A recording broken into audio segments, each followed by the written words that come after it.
नमस्कार, स्वागत आहे तुमचं सगळ्यांचं आपल्या रायगड कट्टा चॅनलमध्ये। उन्हाळा आला की आपण सगळेच जण गारेगार कलिंगड खातो।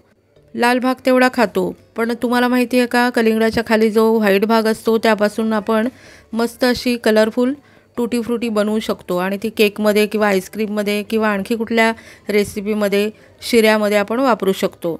तर ही टूटी फ्रूटी कशी बनवायची ते मी आज तुम्हाला दाखवते। तर टूटी फ्रूटी बनवण्यासाठी मी इथे कलिंगडाचा जो व्हाईट गर आहे तो काढून घेतलाय, असा चौकोनी आकारामध्ये कट करून घेतलाय। हे बघा, भरपूर गर निघालेला आहे। स्वच्छ पाण्याने धुवून घेतला। टूटी फ्रूटी बनवण्यासाठी आपल्याला आपण जो व्हाईट गर घेतलेला आहे कलिंगडाचा तो आपल्याला ट्रान्सपरंट होईपर्यंत शिजवून घ्यायचा आहे। त्यासाठी मी इथे एका भांड्यामध्ये पाणी गरम करत ठेवलंय। 1 ग्लास पाणी घेतलंय। त्यानंतर जो आपण गर काढून घेतलेला आहे कलिंगडाचा व्हाईट तो टाकून घ्यायचा आहे। पाणी लवकर गरम होण्यासाठी किंवा उकळा येण्यासाठी त्याच्यावरती भांड्यावरती मी झाकण ठेवलं। 2 ते 3 मिनिटांनंतर मी झाकण काढलं, पण बघा अजून कलिंगड आपला हा गर शिजलेला नाही आहे, ट्रान्सपरंट झालेला नाही आहे, तर अजून थोडा वेळ लागेल। तर हे बघा 7 ते 8 मिनिटं लागली आणि बघा कलिंगडाचा हा जो गर आहे व्हाईटवाला गर हा आता छान मस्तपैकी ट्रान्सपरंट झालेला आहे आणि कलर पण बघा चेंज झालाय, पिवळसर कलर आलाय। तर आता हा शिजलेला गर जो आहे तो मी एका प्लेटमध्ये काढून घेते।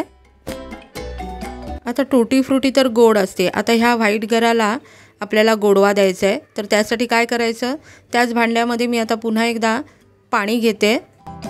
आता पाणी किती घ्यायचं, तर आपला जो गर आहे तो पूर्ण भिजून त्याच्यावरती थोडंसं राहील एवढं पाणी घ्यायचं आहे आणि त्याच्यामध्ये मी आवडीप्रमाणे साखर घातली आहे। आता ही साखर या पाण्यामध्ये विरघळवून घ्यायची आहे। साखर विरघळलेली आहे आणि आता त्याच्यामध्ये हा जो आपला गर आहे शिजवून घेतलेला तो गर पुन्हा एकदा टाकायचा आहे। तर बघा पाण्याचं प्रमाण किती ठेवलं आहे मी। हे पूर्ण आपला गर भिजून त्याच्यावरती थोडंसं पाणी आहे। आता हे पाणी पूर्ण साखरेचं आटेपर्यंत आपल्याला हे शिजवून घ्यायचं आहे, म्हणजे आपण टाकलेली साखर जी आहे ती या व्हाईट गरामध्ये पूर्णपणे मुरेल। 5 मिनिटं झाली आहेत आणि 5 मिनिटांनंतर मी तुम्हाला दाखवते बघा। तर बऱ्यापैकी पाणी या आपल्या गराने शोषून घेतलेलं आहे, छान साखर मुरली आहे। आणखी एक 2 ते 3 मिनिटं अजून शिजू द्यायचं आहे। 3 मिनिटांनंतर बघा छान साखर ह्याच्यामध्ये मुरलेली आहे या आपल्या व्हाईट गरामध्ये आणि आता हे टूटी फ्रूटी आपले तयार आहेत। तर आता हे आपल्याला कलरफुल बनवायचे आहेत, त्यासाठी मी थोडं थोडं वाटीमध्ये काढून घेतलेत आणि प्रत्येकामध्ये आता कलर मिक्स करायचा आहे। तर मी एकामध्ये ऑरेंज, ग्रीन, रेड आणि एकामध्ये मी व्हॅनिला इसेन्स घातलं आहे।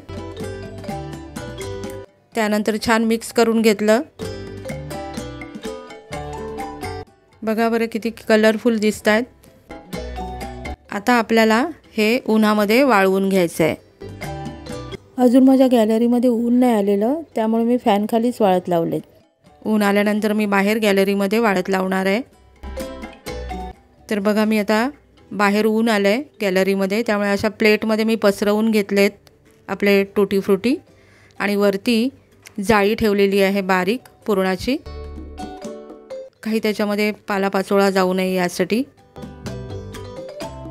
आता बाहेर मी उभीच आहे, तर तुम्हाला माझी छोटीशी बाग दाखवते। तर मला शक्य होतील तेवढी झाडं लावत असते। माझ्या छोट्याशा गॅलरीमध्ये मी वेगवेगळ्या प्रकारची झाडं लावलेली आहेत बघा। आणि इथे ऊन येतोय, त्यामुळे ह्या कट्ट्यावरतीच अशी मी प्लेट उन्हामध्ये ठेवलेली आहे आपल्या टूटी फ्रूटी वाळण्यासाठी। पूर्ण दिवसभर आपल्याला उन्हामध्ये वाळवून घ्यायच्या आहेत।